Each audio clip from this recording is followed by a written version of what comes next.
बिस्मिल्लाहिर्रहमानिर्रहीम, अस्सलाम वालेकुम। मैं गौरबट सियासत के प्लेटफॉर्म से आपकी खिदमत में हाजिर हूँ। खबर यह है कि एक इस्तीफ़ा और एक नोटिस अदारा इमरान खान के पीछे पड़ गया है। ये कौन सा अदारा है और ये क्या मामला है, इस पर बात करेंगे। लेकिन उससे पहले मैं आपसे गुजारिश करूँ कि एक शाह साहब हैं मुर्शद पाक, उनके पीछे भी जो है वो पाकिस्तान भर के वकील पै गए भाजी। वो काला कोट काले टाई वाले जो हैं वो कहते हैं कि असी नहीं छड़ना। ये मामला ये है कि एक सुप्रीम कोर्ट के जज हैं जिनका नाम है मज़ाहर अली नकवी साहब, जस्टिस मज़ाहर अली नकवी साहब। इनके ऊपर दो इल्ज़ाम इस वक्त चल रहे हैं सर, दो इल्ज़ाम हैं।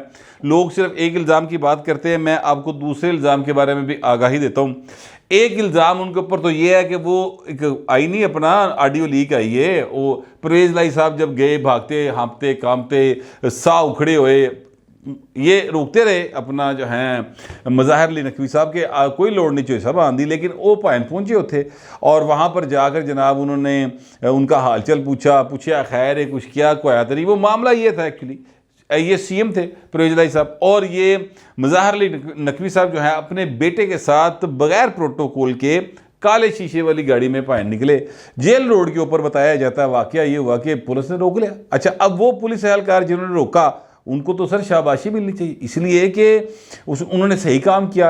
एक गड्डी जी के काले शीशे ना जा रही थी, उन्होंने रोकया और पूछा कि भाई तुम काले शीशे ला के जा रहे हो, ये तो मतलब इस पर पाबंदी है। तो आगे से बेटे ने फिर मेरा ख्याल है कि उनके साथ उनकी कोई तलखी हो गई जिस पर गल बध गई। फिर मज़ाहर अली नकवी साहब ने फ़ोन शून किए, फिर ज़ाहिर है कि वो सुप्रीम कोर्ट के जज थे, फिर भाई लोग ही नशे भजे और आगे। फिर उसके जवाब में परवेज़ लाई साहब को बहुत परेशानी हुई, पायन दे सा चढ़ गया। उन्होंने कहा की हो गया, बस मैं आ रहे हैं। ओ यार सब्र कर, और पहुंच गया की क्या करना तुम। ये गुफ्तगू का लेवल था उनका जज साहब के साथ। बाल वो उनके घर पहुंच गए। तो एक ये ऑडियो है जो आई हुई है और फिर दो ऑडियोज़ और हैं, उन ऑडियोज़ में भी इनका जिक्र है, इनकी गुफ्तगू नहीं है।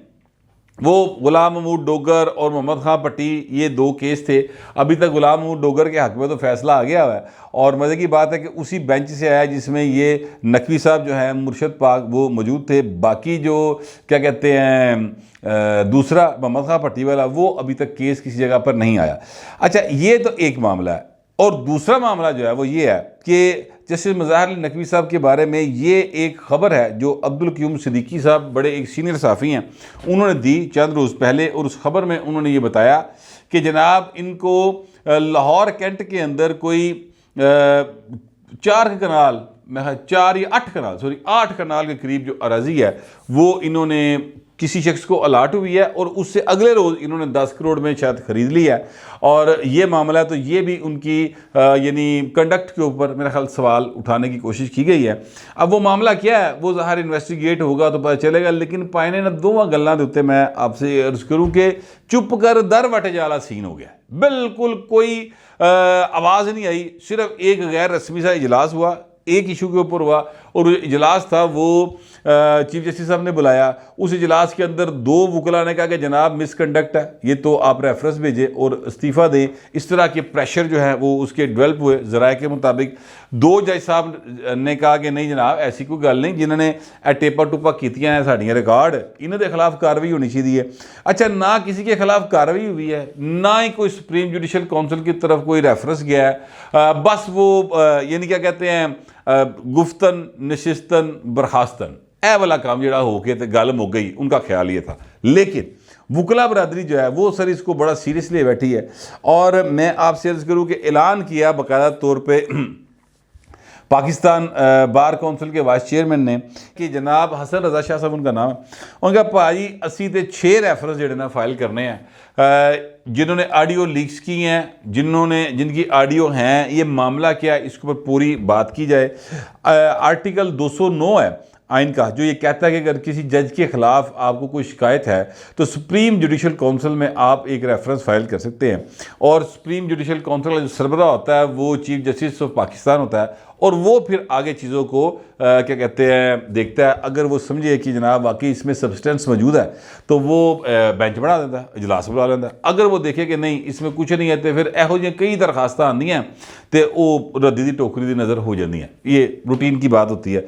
लेकिन यहाँ पर चूँकि पाकिस्तान भर के वकला हैं और वो चाहते हैं कि जनाब इस पर सुप्रीम जुडिशल काउंसिल में रेफरेंस जाए, तो कहते जे होर कोई नहीं भेज रहा, असी आप ले आने तो वो उसके लिए अब उन्होंने कार्रवाई कर दी है। वो कहते हैं 6 मुख्तलिफ बार जो हैं वो रेफरेंसेस दायर करेंगी। तो ये एक मामला जो है इसका चल रहा है और क्या कहते हैं कि एक सीरियस मामला बनता चला जा रहा है। इसमें वैसे मेरा ज़ाती ख्याल पता क्या है, मेरा ज़ाती ख्याल ये है कि जो तो ऑडियो का मामला है ना कि जस्टिस साहब के साथ जो परवेज़ लाई साहब जो हैं वो गए हैं और बड़ी फ्रैंक गुफ्तगू कर रहे हैं, वो एक मामला है कि यानी इन्ना फ्रैंक तो किसी को भी नहीं होना चाहिए, भावें जज ताड़ी मासी का पुत्र क्यों ना हो, ठीक है। तो वो उसके इतना फ्रैंक जो है ना वो जज साहब को किसी को अपने साथ नहीं करना चाहिए।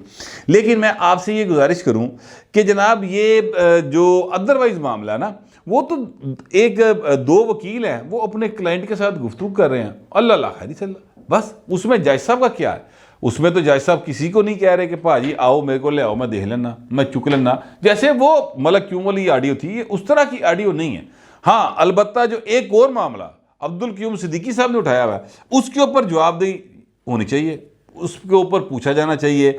लेकिन ये एक मॉरल बात ही है, मेरे पास लीगल बात नहीं हो सकती क्योंकि मैं कोई वकील नहीं हूँ। मैं तो सिर्फ एक मॉरल बात कर रहा हूँ कि जो अदलिया है ना सर, वो अपनी क्या कहते हैं इखलाकी जो है क्या कहते हैं बर्तरी, उसके ज़रिए ज़्यादा बेहतर तरीके से लोगों को जवाबदेही कर सकती है। यानी उनका मेयार इतना अच्छा हो कि उन पर कोई उंगली ना उठा सकता हो। आज कमर ज़मान कायरा साहब की प्रेस कॉन्फ्रेंस थी, मैं वहाँ पर गया हुआ था और उस प्रेस कॉन्फ्रेंस में कायरा साहब ने मुख्तलिफ बातें की, लेकिन एक बात जो उन्होंने की और वो मेरा ख्याल है कि अदलिया से रिलेटेड थी, उसमें उन्होंने कहा कि हजूर बात यह है कि आप का जो मोहब्बत और एहतराम है ना वो सर मुकदा जा रहा है, तुसी डंडे के जोर ते खौफ पैदा करके साढ़े कोलों एहतराम करान टुरे हो, यानी आम आदमी से, वरना जो हालत इमरान खान ने कर दी सर कल, ठीक है, बल्कि 4-5 दिन जो किया रहा उसके बाद तो हुजूर बनता नहीं है कि चीज़ें जो हैं वो इस तरह चले। तो कायरा साहब ने बड़े एक बेहतर अंदाज में, ज़ाहिर है वो फलासफर आदमी है, ओदा बोलन का अंदाज जोड़ा वो अपना एक है और उनके पास अल्फाज का बहुत ज़्यादा ज़हीरा है, तो उन्होंने उस अंदाज में बात की। लेकिन मतलब उन्होंने गल सिर्फ यही सी कि भाजी इत्थों इज्जत कराओ, ठीक है, इत्थों ना कराओ, क्योंकि जी इत्थों इज्जत होती है ना वो असल इज्जत होती है, जो यहाँ से होती है वो तो मतलब के तहत हो सकती है, खौफ के तहत हो सकती है, वो दिल से इज्जत नहीं होती। तो अदलिया का जो दिल से इज्जत है ना वो बहुत ज़रूरी है। वैसे तो आइन में लिखा हुआ है कि हर जज की आपने इज्जत करनी है, तो एहतराम कर रहे थे, गल ख़त्म हो गई। लेकिन वो एहतराम क्या मौलवी मुश्ताक का आज हम करते हैं? क्या वो एहतराम जो है वो जस्टिस मुनीर का किया जाता है? ठीक है, क्या वो एहतराम अरशाद हसन खान का किया जाता है? इवन क्या वो एहतराम जो है वो इफ्तिखार मोहम्मद चौधरी साहब का किया जाता है? तो जवाब है कि नहीं किया जाता, इसलिए कि उनके जो दौर था उसमें वो ज़्यादा बोलते थे, फैसले कम बोलते सन, तो जिन्होंने फैसले बोलते सन उस तो बाद भाजी पाकिस्तान के जेड़ा अन्नी पई है, ठीक है, जिस तरीके से पाकिस्तान में नज़रिया ज़रूरत ईजाद हुआ है और जिस तरीके से मार्शल लॉ को जायज़ करार दिया गया, तो उसको तो उसकी तारीफ़ तो कोई नहीं कर सकता ना, ठीक है। तो ये है मामला। बहरहाल मैं अब आने लगा उस बात की तरफ जिस पर मैंने आपसे गुजारिश की थी कि एक नोटिस और एक इस्तीफ़ा। देखिए, आज इमरान अहमद खान न्याई साहब को जो है ना वो एक नोटिस इशू हुआ है। वो नोटिस जो है उसमें लिखा हुआ है, वो अगर आपके सामने स्क्रीन पे चल रहा है तो आप देखें, 17 तारीख पड़ी है मेरा ख्याल, 17 फरवरी से एक रोला पिया असी कि एक इस्तीफ़ा आ रहा है, कि इस्तीफ़ा आ रहा है। अच्छा, अब ये नोटिस है नैब का, और नैब के नोटिस में ज़ाहिर उनको तलब किया गया, उनको भी किया गया, उनकी बेगम साहबों को भी किया गया। मतलब समझो कि बमा अहलो याल ही तलब कर लिया कि बहू जी सारे जने आगे ज़रा हाजिरी दे दो। शाह महमूद को भी बुला लिया, वो क्या कहते हैं उनका परवेज़ खटक को भी बुला लिया, फवाद चौधरी को भी बुला लिया, तो इन सब को वहाँ पर तलब कर लिया गया नैब पिंडी में। उसकी तफसील क्या है, वो क्या मामला है, उस पर मैं आगे बात करूँगा। लेकिन पहले मैं आपसे अर्ज़ करूँ कि 17 फरवरी तो रुला पे है कि जनाब इस्तीफ़ा आ रहा है जी, कि इस्तीफ़ा आ रहा है जी। इस्तीफ़ा जो है वो आज आ गया सुबह, वो जो चेयरमैन नैब थे उन्होंने इस्तीफ़ा दे दिया।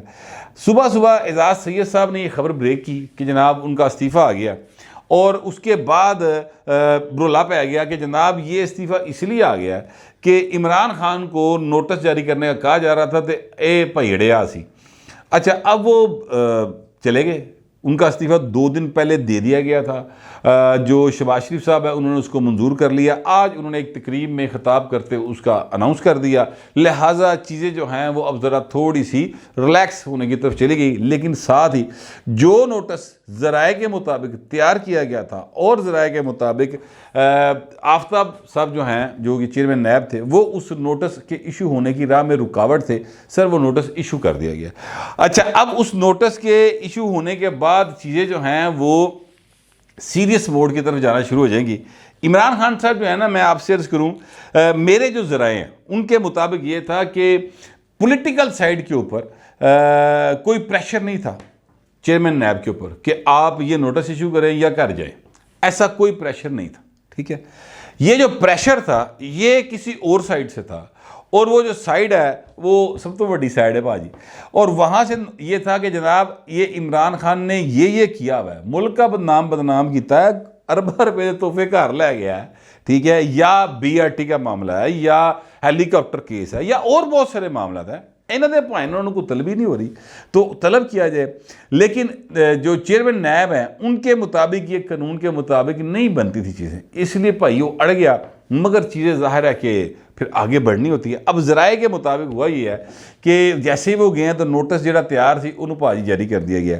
अब उसमें कहा यह गया कि जनाब तोशाखाना केस है, और इसमें जनाब उन्होंने कहा कि हजूर ये जो बुशरा बीबी है ये और इमरान 9 मार्च को पेश हो जाए, शाह महमूद और परवेज़ खटक साहब 8 को आ जाएं और फवाद आ जाए 7 को। ठीक है, मामला ये है कि एक आईफोन जो कि 14/11/2018 को कतरी फौज के चीफ ऑफ स्टाफ ने आईफोन है ये गिफ्ट किया था, वो भाइन कितने जे किवें घर लै गए हो, एदा सवाल जवाब होएगा। फिर अगली बात यह है कि जनाब 5 घड़ियाँ रोलेक्स की और एक घड़ी है ग्राफ की। ये ग्राफ वाली घड़ी जो है ना, ये वही है जिसके ऊपर मक्का मदीना का मॉडल बना हुआ था।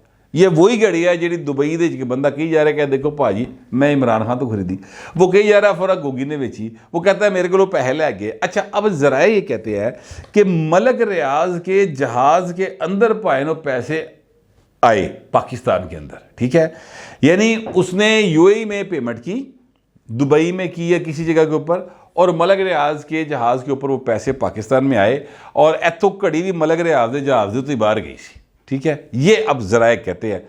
पता नहीं अब इस बात की तहकीकात होंगी तो गल उत्थों भी सामने आएगी। ज़राए ने इसी किस्म का दावा किया हुआ है। ये वो घड़ी है सर, और 6 रोलेक्स घड़ियाँ जिन्हों का भाइन 5 रोलेक्स घड़ियाँ, तो कुल मिला के 7 तोहफे हैं जिनका हिसाब देना है। मैं आपसे अर्ज़ करूँ कि ये तो अभी शुरुआत है, ये तो आप यूँ समझें कि अभी तो पार्टी शुरू हुई है इस मामले के ऊपर। सर हीरे लालो जवाहरात के तहाइफ भी हैं जो कोई 5.5 अरब रुपए के बनते हैं, 5.5 अरब रुपए के, और वो सर 1.5 करोड़ रुपए में पिंकी पीतनी ने बोझे पाले पाए। तुसी अंदाजा लाओ, यानी उसकी कीमत अज खुद ही तय की 3 करोड़, 50% देगे 1.5 करोड़, तो बाकी पैसे जेब पा ले, यानी बाकी जी तोहफे ने जेब पा ले कितने के 5.5 अरब रुपए के लालो यकूत, कोई इस तरह की बहुत महंगे जो है ना हीरे जवाहरात, उन्होंने बनी आइटमां सन जिहड़ियां वो लै गई कार। ये बात मैं अपने पल्ले से नहीं कह रहा, ये बात जो है ये पाकिस्तान मुस्लिम लीग नून के जो अपना वज़ीर इत्तलात हैं और जो अता तारड़ साहब हैं, इन्होंने बाकायदा प्रेस कॉन्फ्रेंस करके ये बात की हुई है। मैं सिर्फ आपको याद दिला रहा हूँ। ठीक है, अब यही वो चीज़ें हैं जो बाकायदा तौर पर रिकॉर्ड हुई। ए घड़ियां ने भाए ना जड़ियाँ फोन नहीं किया जुल्फी ने फोन किया इन्हें बुशरा ने, तो उन्हें क्या हुक्म मुर्शद। ठीक है, वो कहती घड़ियां ने कुछ इमरान खान ने बेचनियाँ ने, तोहफे में आई हुई, पूरी रिकॉर्डिंग मौजूद है। सर ये वो घड़ियाँ हिसाब किताब शुरू है भाऊ जी। फिर वो आईफोन, बड़ा ज़बरदस्त आईफोन है सर, बताया ही जाता है, हीरे जवाहरात उसके ऊपर जड़े हुए हैं, गोल्ड प्लेटेड है। ठीक है, वो भाइन घर लै गया बगैर को पैसा पूसा देते, उन्होंने लिफ्ट नहीं कराई। अच्छा, वो जो हैं अपना फैसल वाउडा साहब, देखिए घर का बेदी लंगा डाता है, वो इनके घर के बेदी हैं। फैसल वाउडा साहब एक प्रोग्राम में ये कह रहे थे कि यार ये आरफ अलवी साहब जो है ना, इन्होंने कोई तोहफा नहीं मिलता है, इन्हें मुल्क के दौरे किए, इन्होंने किसी ने तोहफा नहीं देता। बताने का मकसद उनका ये था कि यार इमरान खान तो चलो मतलब रुपये जो को धेली जवानी को जमा कराई ना, ए भाई साहब ते फोन फड़ाते ही नहीं किसी को, यानी वो तोहफा किसी को देते ही नहीं है। तोहफा मिलया सीधा बोझे पाया, दसे ही किसी ने कि यार ये कितों आई है। अब ज़ाहिर है प्रेसिडेंट है, कोई तलाशी तो नहीं लैन लगा ना बहू जी कि आप प्रेसिडेंट साहब जब गए थे तो आपके पास एक गाड़ी थी, अब ये दो कैसे हो गई। को पुछड़ नहीं लगा बोझे पा के ले आओ, या बेगम साहबा साथ जाती हैं वो तो परस दे जो मर्जी पा के ले जाओ, जो मर्जी पा के ले आओ। तो चीज़ें सर इस लेवल पे गई हुई हैं। बहरहाल मैं ये समझता हूँ कि इमरान खान जो है ना, उनकी अब बचने की उम्मीद काफ़ी कम है।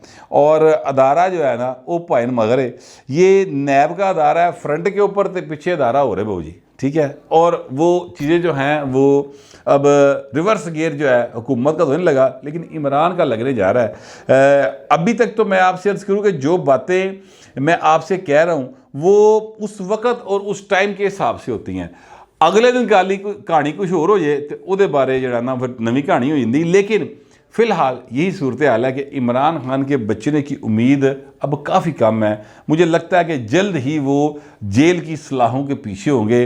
अभी हुकूमत भी और अदारे भी सिर्फ क्या कहते हैं साह चढ़ा रहे हैं, ठीक है, और यानी गिरफ्तार नहीं कर रहे, इसलिए कि मार्च का महीना जो है ना उसको ज़रा थोड़ा सा मार्च के एंड तक जाना है, उस तो बाद जड़ी ना गल होर हो जाएगी। वो क्यों जाना है वो फिर मैं आपको अगले व्लॉग में बताऊंगा। फिलहाल इतना ही, मिलते हैं अगले व्लॉग।